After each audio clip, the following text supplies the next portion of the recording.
கடகராசி பிரதர் பார்த்து ஏதாவது கொஞ்சம் நல்லதாக சொல்லுங்க பிரதர் அப்படின்னு நீங்கள் சொல்றது எனக்கு நல்லா தெரியுது. எல்லா கடகராசிக்காரங்களுக்கும் நல்லா தெரியும். என்ன தெரியும்னா அவர்களுக்கு இந்த அஷ்டம சனி அப்படிங்கிறது முற்றிலும் வெற்றுச்சு. அப்போ நமக்கு இனிமேல் மைனஸ் இல்லை அப்படிங்கிறது தெரியும். ஆனால் பிரதர் இந்த அஷ்டம சனி போயிடுச்சுன்னு சொன்னாங்க, ஒன்றுமே எங்களுக்கு மூவ்மெண்ட் வரலையே பிரதர், இன்னும் அதே மைனஸில் தான் இருக்கிறோம், லாட்டில் தான் இருக்கிறோம், ஓட்டி லேது பிரதர் அப்படின்னு சொல்லக்கூடிய நபர்களுக்கு கடகத்துக்கு செவ்வாய்ங்கிறவர் தானே அங்கே ஜீவனாதிபதி. அப்போ தொழிலுக்கு அவர் தானே அதிபதி. அவர் மைனஸ்ல போயிட்டாரு. அப்போ ஏதோ ஒரு தொழில் சம்பந்தமா, குழந்தைங்க சம்பந்தமா ஒரு வலு இழந்து ஒரு சுத்தமா தம்மே இல்லாத மாதிரி, ஒரு எனர்ஜி இல்லாத மாதிரி, அப்படியே சுருண்டி போன மாதிரி ஒரு சூழ்நிலையை ஏற்படுத்திருச்சு. சார் கடகத்துக்கு சுக்கிரன் பாதகாதிபதி தானே சார். ஆமாம் பிரதர், ஆனாலும் லாபத்தையும் சுகத்தையும் அவர் தான் கொடுக்க வேண்டும் அப்படிங்கிற ஒரு கட்டாயத்துல இருக்கிறதுனால கண்டிப்பா அவர் லாபத்தை ஏற்படுத்தி கொடுப்பார். ஹாய் ஃப்ரெண்ட்ஸ், நாம் ஆவலுடன் எதிர்பார்த்து காத்திருக்கக்கூடிய இந்த ஜூலை மாதத்துக்கு உண்டான ராசி பலன்கள் என்ன அப்படிங்கிறத இப்பொழுது விவரமாக காண இருக்கிறோம். இதுல முக்கியமான விஷயம் என்ன அப்படின்னா, இந்த ஜூலை மாதத்தில் சனி என்ற கிரகம் ஜூலை 13ஆம் தேதி முதல் வக்ரம் அடைகிறது. ஸோ நிறைய பேருக்கு பலன் மாறும்.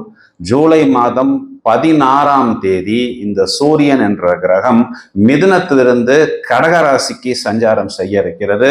கடகத்தில் புதன் என்ற கிரகம் ஜூலை மாதம் 18ஆம் தேதி வக்ரம் அடைகிறது.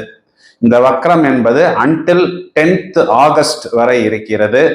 ஜூலை மாதம் 26ஆம் தேதி சுக்கிரன் என்ற கிரகம் ரிஷபத்திலிருந்து மிதுன ராசியில் சஞ்சாரம் செய்து குரு சுக்கிர யோகமாக அமர இருக்கிறார்.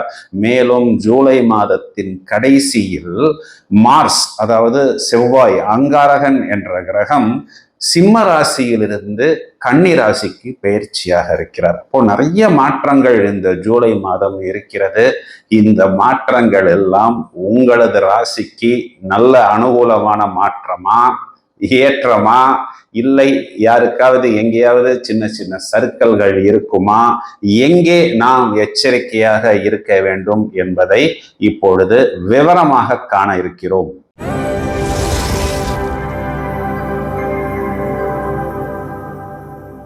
கடகராசி பிரதர் பார்த்து ஏதாவது கொஞ்சம் நல்லதா சொல்லுங்க பிரதர் அப்படின்னு நீங்க சொல்றது எனக்கு நல்லா தெரியுது. எல்லா கடகராசிக்காரங்களுக்கும் நல்லா தெரியும். என்ன தெரியும்னா அவர்களுக்கு இந்த அஷ்டம சனி அப்படிங்கிறது முற்றிலும் வெற்றுச்சு. அப்போ நமக்கு இனிமே மைனஸ் இல்லை அப்படிங்கிறது தெரியும். ஓப்பனா சொன்னா கடகராசியை பொறுத்த வரைக்கும் மைனஸ் இல்லை அப்படிங்கிறத ஒரு பிளஸ்ஸா எடுத்துக்கலாம். ஆனா பிரதர் இந்த அஷ்டம சனி போயிடுச்சுன்னு சொன்னாங்க, ஒண்ணுமே எங்களுக்கு மூவ்மெண்ட் வரலையே பிரதர், இன்னும் அதே மைனஸ்ல தான் இருக்கிறோம், லாட்ல தான் இருக்கிறோம், ஓட்டி லேது பிரதர் அப்படின்னு சொல்லக்கூடிய நபர்களுக்கு இது என்ன காரணம் ஜோதிட ரீதியா அப்படின்னு பார்த்தோம் அப்படின்னா, இந்த ராசியில இவங்களுக்கு செவ்வாய்ங்கிற கிரகம் கிட்டத்தட்ட ஒரு 6 மாசமா நீசம் அடைஞ்சிருச்சு. கடகத்துக்கு செவ்வாய்ங்கிறவர் தானே அங்க ஜீவனாதிபதி. அப்போ தொழிலுக்கு அவர் தானே அதிபதி. அவர் மைனஸ்ல போயிட்டாரு. அப்போ ஏதோ ஒரு தொழில் சம்பந்தமா, குழந்தைங்க சம்பந்தமா ஒரு வலு இழந்து ஒரு சுத்தமா தம்மே இல்லாத மாதிரி, ஒரு எனர்ஜி இல்லாத மாதிரி, அப்படியே சுருண்டி போன மாதிரி ஒரு சூழ்நிலையை ஏற்படுத்திருச்சு. ஃபர்ஸ்ட் குட் நியூஸ் என்னன்னா, இவங்களுக்கு அந்த ராசியை விட்டு செவ்வாய்ங்கிற கிரகம் வெளியில வந்துருச்சு.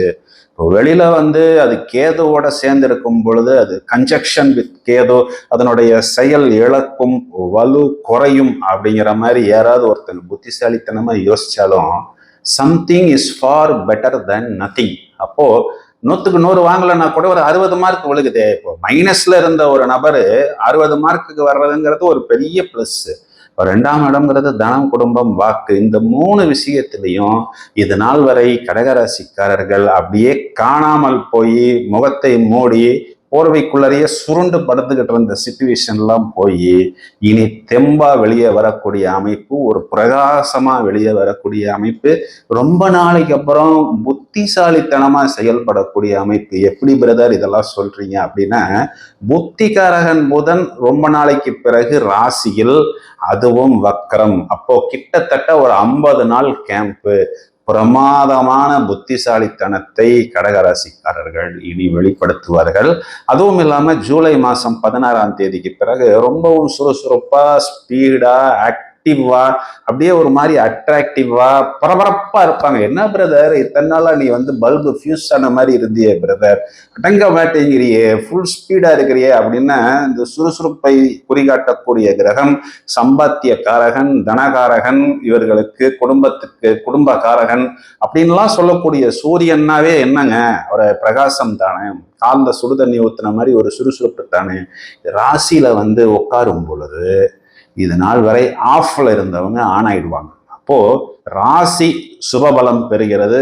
புத்திகாரகன் புதன் ராசியில் இந்த மாசம் முழுவதும், 2ஆம் அதிபதி தனஸ்தானாதிபதி மாதத்தின் பிற்பகுதியில் ராசியில், இவர்கள் பஞ்சமாதிபதி ஜீவனாதிபதி 2ஆம் வீட்டில். அப்போ நீசத்துக்கு கம்பேர் பண்ணா மார்ஸனுடைய பொசிஷன் இஸ் ஃபார் பெட்டர்.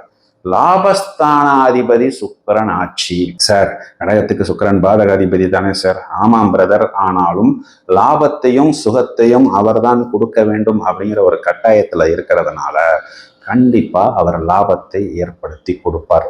இது எல்லாமே இவர்களுக்கு பிளஸ் தான். அதுவும் வந்து அந்த சுக்கிரன் வந்து சந்திரனின் நட்சத்திரத்தில் சஞ்சாரம் செய்யும் பொழுதும் செவ்வாயின் நட்சத்திரத்தில் சஞ்சாரம் செய்யும் பொழுது, ஏன் சூரியனுடைய நட்சத்திரத்துல சஞ்சாரம் செய்யும் பொழுதுமே இவங்களுக்கு சூரியன் 2, அப்ப தனம் குடும்பம், சந்திரன் வந்து ராசி, அப்ப இவங்களுக்கே டெவலப்மெண்ட், செவ்வாய்ங்கிறது 5, 10 2ஆம் வீட்டுல. அப்போ இவர்களுக்கு ரொம்ப நாளைக்கு அப்புறம் ஒரு நல்ல இம்ப்ரூவ்மெண்ட்டும் டெவலப்மெண்ட்டும் ஏற்படக்கூடிய அமைப்பு என்பது இவர்களுக்கு கண்டிப்பாக ஏற்படும்.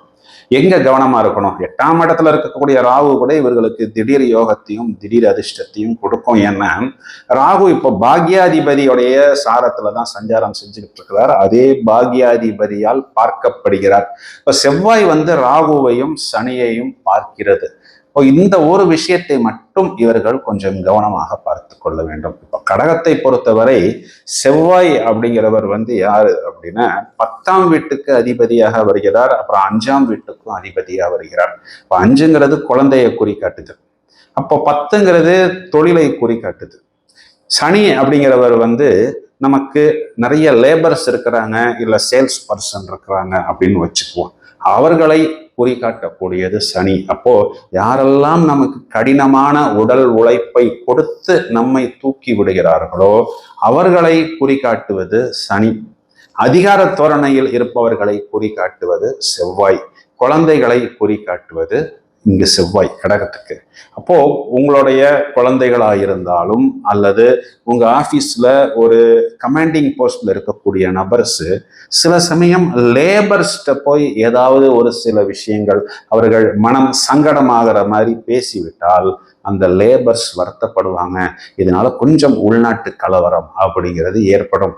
இந்த ஒரு விஷயத்தை மட்டும் நீங்கள் புத்திசாலித்தனமாக பார்த்து கொண்டால் அதுவே போதுமானது.